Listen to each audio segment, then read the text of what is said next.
sekedar mengingatkan bahwa imam tadi khususnya di rakaat pertama membaca surat Shad dari ayat 82 sampai dengan ayat 86. Ada pesan mendalam dari rangkaian ayat ini yang penting kemudian kita pahami dan kita terapkan dalam kehidupan, bahwa perjalanan kehidupan itu tidak luput dengan ujian, tantangan, godaan, cobaan. Dan di antara tantangan terbesar dalam hidup itu adalah kemampuan kita untuk bisa mengendalikan nafsu guna menepis berbagai macam provokasi yang disampaikan oleh setan.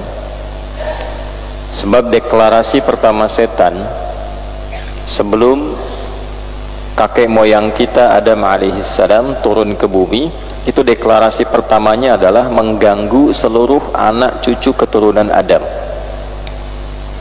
Sampai saking kuatnya tekad yang ia tetapkan itu, sampai ia berkata di situ menggunakan lamnya untuk penguatan dan nun taukidnya taukid tsaqilah, menguat. Jadi di bahasa Arab itu kalau ingin menekankan sesuatu dan memberikan satu motivasi yang kuat, energinya disalurkan sepenuhnya, itu biasanya ujungnya ditutup dengan nun taukid tsaqilah. Ada nun, dia bertasydid, harakatnya fathah. Yang khafifah itu nun, kemudian kasrah di atasnya. Ya, fala ughwiyannahum, lamnya untuk menguatkan, kemudian nun taukid tsaqilah di akhirnya untuk menunjukkan bahwa dia betul-betul serius, energinya dia pusatkan gitu sepenuhnya. Tapi yang menarik begini, di saat yang sama di ayat ke-83-nya itu ada pernyataan yang cukup menarik, dan ini menjadi rahmat Allah subhanahu wa ta'ala untuk memberikan satu alat penangkal bagi kita dalam menepis berbagai macam godaan dan provokasi setan dari lisan iblis itu sendiri. Illa ibadaka minhumul mukhlasin, ayat 83-nya. Nah, nanti keterkaitan dengan tafsirnya, kalau kita menerapkan metode sibak, keterkaitan ayat ini dengan ayat sebelumnya, atau juga nanti lihaq, keterkaitan ayat ini dengan ayat setelahnya. Kalau tarik mundur sebelumnya, kita lihat Quran surah ke-15 Al-Hijr di ayat ke-40, kita temukan pernyataan yang serupa tapi sifatnya menjadi taukid, penguat. Illa ibadaka minhumul mukhlasin, kecuali ada satu golongan yang tidak mampu ditembus oleh iblis.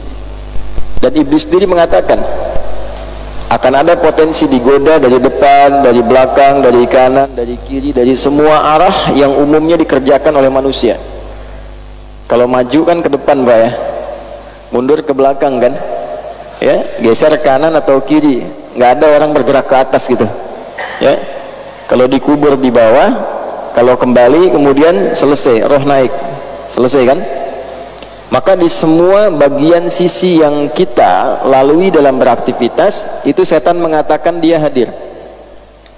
Tapi ada satu yang tidak bisa ditembus, yaitu golongan orang-orang mukhlas yang diberikan oleh Allah anugerah kelapangan hatinya, yang menautkan segala sesuatu perilaku dan bagian kehidupannya dengan menggantungkan dirinya kepada Allah saja.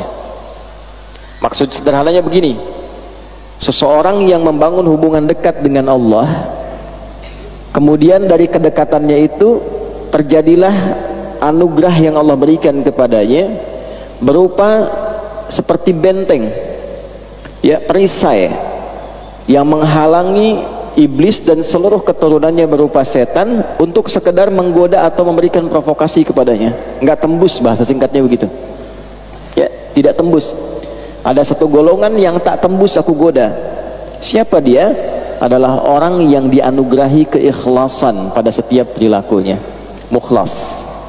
Ada mukhlas, ada mukhlis, itu berbeda. Mukhlis orang berusaha ikhlas.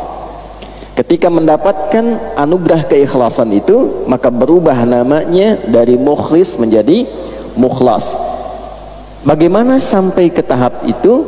Nah, itu tidak mungkin sampai ke tahap itu kecuali dengan berlatih melalui jalannya, disebut dengan ibadah namanya. Oleh karena itu kalimat mukhlas dan mukhlis itu disatukan dengan ibadah. Illa ibadaka minhumul mukhlasin. Ibad jamak dari kata abdun, orang yang berupaya terus meningkatkan ibadahnya.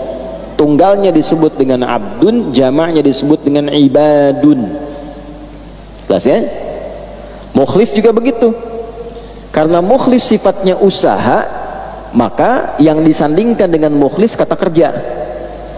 Kalau sudah berhasil kata benda. Seakan-akan begini, kalau engkau masih berlatih, terus tingkatkan ibadahmu sampai sifat ikhlas itu menjadi sifat bagi dirimu. Kalau sudah memiliki, maka orangnya yang disebutkan. Kalau baru berlatih, pekerjaannya yang ditampilkan. Oleh karena itu ketika kita temukan kata mukhlis dalam bentuk jama', mukhlasin, mukhlisin, kita temukan di Quran surah 98 Al-Bayyinah misalnya di ayat kelima, wa ma umiru illa liya'budullaha mukhlishina lahuddin. Kata kerja bentuknya. Dan tidaklah mereka diperintahkan kecuali untuk menjadikan seluruh kegiatannya sebagai ibadah yang disertai usaha untuk ikhlas di dalamnya. Nah, jadi ternyata ibadah itu tidak dibatasi dalam ritual saja. Di rumah tangga itu ibadah. Jadi suami yang ikhlas, ya. Jadi istri yang ikhlas, jadi ayah yang ikhlas, jadi anak yang ikhlas. Definisinya sederhana, menjadikan semua tujuan berkegiatan karena Allah. Itu caranya. Nah, coba bapak ibu menyekolahkan anak itu supaya pintar atau supaya Allah ridho? Coba kalau supaya Allah ridho, disekolahkan di mana? Di sekolahnya diajarkan tidak cara mengenal Allah? Diajarkan sholat tidak? Diajarkan baca Quran tidak? Bagaimana Anda mengatakan Anda ikhlas menyekolahkan anak sementara anak itu ditempatkan di tempat yang tidak memberikan ia fasilitas untuk mengenal Allah? Itu akan dihisab, ya? Jadi jangan salahkan anak, kalau sudah dewasa dia juga kebingungan. Bahkan saat ada orang yang meninggal, orang tuanya tidak mampu menyolatkannya, akhirnya meng-hire orang lain untuk menyolatkan. Jangan salahkan anak dulu, kalau dia tumbuh dewasa dia sulit baca Quran, coba dilihat di mana disekolahkan, apa yang dia pelajari. Nah, jadi jangan batasi definisi ibadah itu pada yang ritual, karena implementasi dari hasil ibadah ritual itu, tanda keberhasilan ibadah ritual itu terletak kepada perilaku yang ditampilkan setelah ibadah, sifat sosialnya. Kita barusan sholat, apa keberhasilan sholat itu? Bukan hanya sempurna rukunnya, kesempurnaan rukun itu dibuktikan dengan tanda-tanda keberhasilan sholat yang ditampakkan lewat perilaku setelah sholat. Inna sholata tanha anil fahsya wal munkar. Jadi berlatih ikhlas itu di semua aspek kehidupan, supaya kita merasakan feel dalam hati kita tersambung dengan Allah. Kalau sudah terkoneksi itu enak sekali, ya. Ada musibah yang diingat pertama Allah.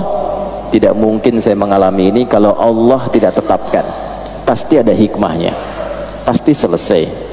Inna ma'al usri yusra, la yukallifullahu nafsan illa wus'aha. Kalau dapat jabatan pun begitu rasanya. Oh, ini Allah mengizinkan saya dapat promosi, apa yang diinginkan oleh Allah di sini? Belajar. Nah, itu sudah mukhlas, tinggal dijaga. Ya, kalau dijaga sampai dengan meninggal, insya Allah ada anugerah-anugerah besar yang kemudian bisa kita dapatkan.